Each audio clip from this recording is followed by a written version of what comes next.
Hey, how's it going, guys? Welcome to another episode of DOCasts. In this screencast, we're going to cover the ls command within a Unix or Linux operating system. And what the ls command allows you to do is it allows you to list out the contents of a directory. So right now, I'm within a droplet that I just created. It's a Ubuntu 13.04 64-bit droplet that I've created with DigitalOcean, and I've just logged into the root directory. You can see what directory you're in, and most of the time, if not all the time, when you log into your droplet, you're logging into the home directory of that user. And I can go ahead and I can print the working directory using the pwd just to see where I am, and I'm in the root directory. Alright, so let's see what contents are within this directory. And I can do that by using the ls command. I'll press enter and I'll see that, hey, nothing's showing for this Ubuntu 13.04 installation. There's no files within my root directory. Or is there? Now what I can do is I can go ahead and I can search, or I can try to see if there are maybe some hidden files in there. And more than likely, there is. So to do that, I'll use ls-a to see any hidden files that are possibly in this directory. So I'll press enter, and you'll see, hey, there are some hidden files in there. There's your bash rc file, your cache file, profile, and the .ssh hidden directories. So right here, these are files. This is more or less a directory, or .ssh directory. But anyhow, let's say we want more information on what these directories or what these files are. Now we can append an L to the ls-a like so, or like that. It doesn't matter what order you put it in. And what that will do is, instead of printing out a short listing, which is just the file names or directory names, it'll print out much more information. So let's go ahead and press enter just to see what that looks like. And now you'll see, hey, there's a lot more information showing. And you'll see that there's your permissions block here, which we'll go over within another screencast. Your permissions block, you have the owner or the user of this file or directory. Then we have the group that's assigned to this file or directory, and right now, because Ubuntu is a brand new installation, we have no other groups in there, so by default it's the root group that's assigned to it. Then we have the file or directory size in bytes. So because when the ls command was first created, the users or the creators were working with more bytes rather than kilobytes, megabytes, and gigabytes and things like that. So it's going to go ahead and it's going to list everything out in bytes. And I'll show you a more human readable format in just a bit. But this is your file size in bytes. Then you have the date of creation along with the file name here. Anything with a dot in front of it is either a hidden file or a hidden directory. So as you can see, this is a hidden file. So luckily, this is a little bit color-coded here, but sometimes you may not be so lucky. And the way to tell this is a file is to just use the ls-l command to print out the long listing and to take a look at the first character within that line. If it's a dash, it's a file. If it's a D, right here, if it's a D, it's a directory.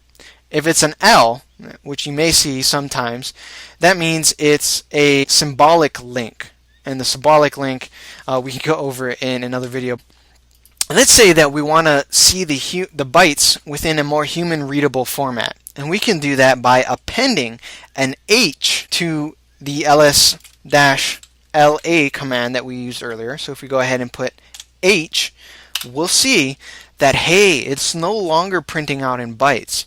It's printing out in kilobytes. And how can you tell? Well, because there's a K now appended to the end of this number here.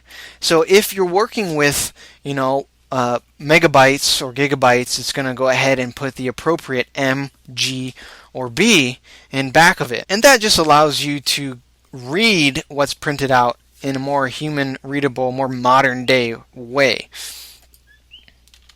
Now, let's say that I want to go ahead and I want to see the contents of my parent directory. So I no longer want to see the root directory here. I want to see what's above this root directory. Well, I can do that by using the ls command. And just like using the cd command to change to a parent directory with the 2 dots there, you can do the same thing with the ls and placing the 2 dots there, and that just signifies the parent directory. So if I press enter, you'll see that it's printing out the directories within the parent directory. And I can even use some of the other commands with this dot dot, and I can do that by using ls dash, let's say I want to see maybe the hidden files in there, and I can do that by appending the a there and just adding the dot dot. And what that'll do is it'll show any hidden files, like this example one that I created, any hidden files that may be in there. And you can basically use all the commands that you use within your current working directory within any other directory, just by specifying the directory after the commands. Now here's another trick or command that you can use with the ls command, and that is the -1. Now the -1 allows you to print out a list of the files or directories in a format of having one directory or file name per row. So let's go ahead and try that with the parent directory. We'll go ahead and use ls-1 for the parent directory, and instead of it being in this column view here, it'll be in more of a row view. So let's go ahead and press enter, and you'll see that these names are now printed out in rows rather than in the column view. So that's a little more easier to read. It can be very cumbersome once you have a lot of files or directories in there, but for now this is actually pretty beautiful in my eyes. Now let's say that we no longer want to just see the directory names, we want to see everything under it.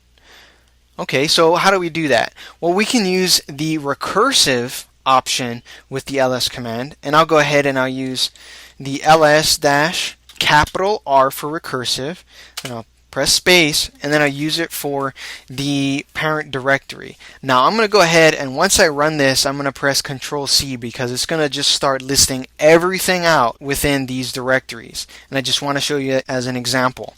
So I'll press enter, and I just Controlled C, and what we're seeing is that it's listing out all of the directories from the parent directory and everything under it. So all the subdirectories, all the files, and everything under the parent directory.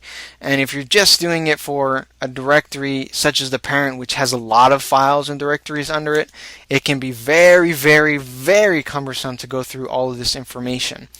Now, one thing you could use is the tree command. Now, the tree is not part of the ls command. It's actually a separate command that is very useful to see, the directories and the subdirectories under it, along with the files, in a much more organized manner. So let's go ahead and just see or check if tree is installed on this Ubuntu installation. So I'll go ahead and I'll type in tree -- version just to check. I'll press enter, and tree program is currently not installed. So let's go ahead and clear out the screen just to be a little bit more organized. And let's go ahead and install tree on Ubuntu here. So we'll use sudo apt-get, and then we'll install tree. So I'll press enter, and it's going out, it's grabbing all the packages and everything that I need, and it's installing tree. Now if we use tree -- version again, you'll see that the latest version of tree has been installed. Now, what I can do is I'll just clear out this area. What I can do is I can use tree in this directory, and you'll see that it's no directories, no files listed, and it's not showing those hidden files. But if I use it within the parent directory, so tree .. it'll go ahead and it'll start printing out all of these. Let me go ahead and Control C. It'll start printing out all of the directories, the subdirectories, and the files underneath it. So this is a much more organized manner than what we did with the recursive command with ls. So that can get a little confusing, and the tree is just another tip or trick that you can use to see the directories and the files underneath there. So as you saw earlier, you can use tree with other paths or other directories, and you can specify their absolute paths there as well. So let's say that what we're going to do is just list out the files for the parent directory, and we want to see everything under the sbin, which is the system applications that usually show for the root user administrators. So we'll use the tree, and then we'll use .. sbin, and it'll show us all of the files and directories that are in the sbin area. If we just scroll up, we can see everything. The ls command is something you're going to be using a lot. The tree command is something you'll use every once in a while, but it's a very helpful trick to know, or tip to know. If you need to find out more information about the ls command, you can go ahead and use the manual pages by typing out man ls and reading through the command manual, and you'll see that there are even more commands that you can use with the ls command. You can list them entries by columns, which is usually the default. You can sort them. So feel free to try out any of these other commands here. I just went ahead and I showed you some of the more commonly used ls commands. If you need to exit out of the manual pages, just click on the character Q and you'll be taken out of the manual pages for the ls command. So I hope this screencast was useful to you. Should you guys have any topics that you would like me to cover, feel free to use the feedback form and let me know all about it. You guys have a great rest of your day, and thank you for watching.